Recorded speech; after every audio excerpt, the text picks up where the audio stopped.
Bonjour tout le monde. Aujourd'hui, pâtisserie. Je vais faire un gâteau au yaourt. Alors oui, tout le monde sait faire un gâteau au yaourt. Mais je vais vous montrer une autre façon de faire un gâteau au yaourt. Je vais modifier quelques petits éléments dans la recette. Eh bien allez, je vais vous montrer tout ça. Je vais mettre de l'huile de coco, mais désodorisée. Pourquoi désodorisée? Parce que tout simplement, je n'aime pas du tout le goût de la noix de coco. Et d'habitude, j'utilisais de l'huile de tournesol. Mais depuis que j'achète de l'huile de tournesol en bio, eh bien, je trouve qu'elle a un goût particulièrement fort dans les pâtisseries. Donc, je voulais une huile plus neutre. Et c'est avec cette huile de coco désodorisée que j'ai trouvé satisfaction. Donc, comme elle est à l'état solide, eh bien, je vais tout simplement la faire fondre dans un peu d'eau chaude. Donc, pendant qu'elle fond, eh bien, je vais m'occuper de la pâte. Alors, comme pour tous les gâteaux au yaourt, eh bien, j'utilise un pot de yaourt pour déterminer la quantité des ingrédients suivants. Donc, je mets déjà mon yaourt dans le cul de poule. Et c'est là que ça va changer parce que je vais mettre 2 pots de farine et 1 pot de maïzena. Alors, la recette initiale, c'est 3 pots de farine.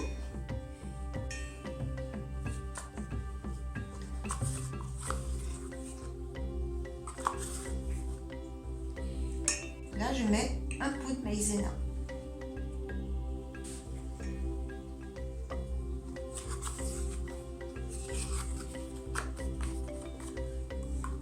Ensuite, je mets 2 pots de sucre.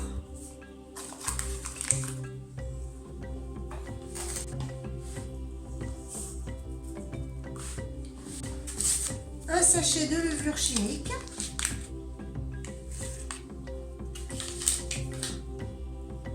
Et 2 cuillères à café de vanille liquide.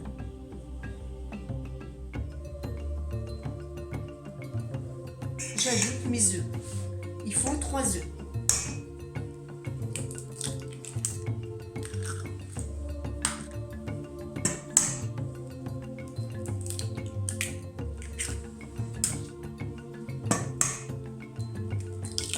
Je précise que ce sont les œufs de nos poules. Et à l'aide d'un fouet, je commence à mélanger.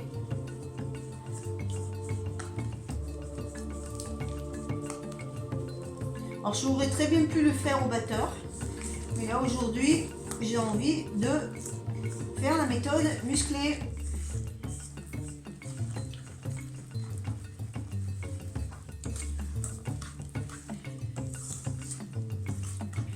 Je rajoute l'huile de coco que j'ai fait fondre, vous voyez. Et je continue à mélanger.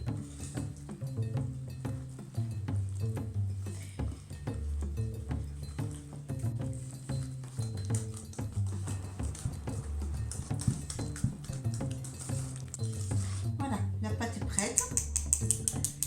Donc maintenant, je vais aller prendre mon moule.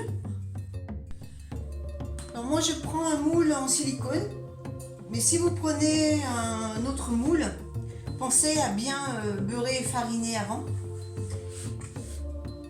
Et je verse la pâte à l'intérieur. Je ramasse bien tout. On ne perd rien. Et c'est parti pour 40 minutes de cuisson à 180 degrés. On se retrouve donc pour le résultat final. Et voilà le gâteau tout juste sorti du four. Je vais le laisser refroidir avant de le découper.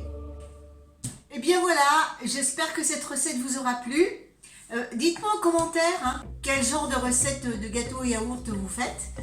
Ça m'intéresse, j'aime bien connaître les petites astuces des autres. Sur ce, eh bien, je vais vous laisser et on se donne rendez-vous mercredi prochain pour une nouvelle recette. Salut tout le monde!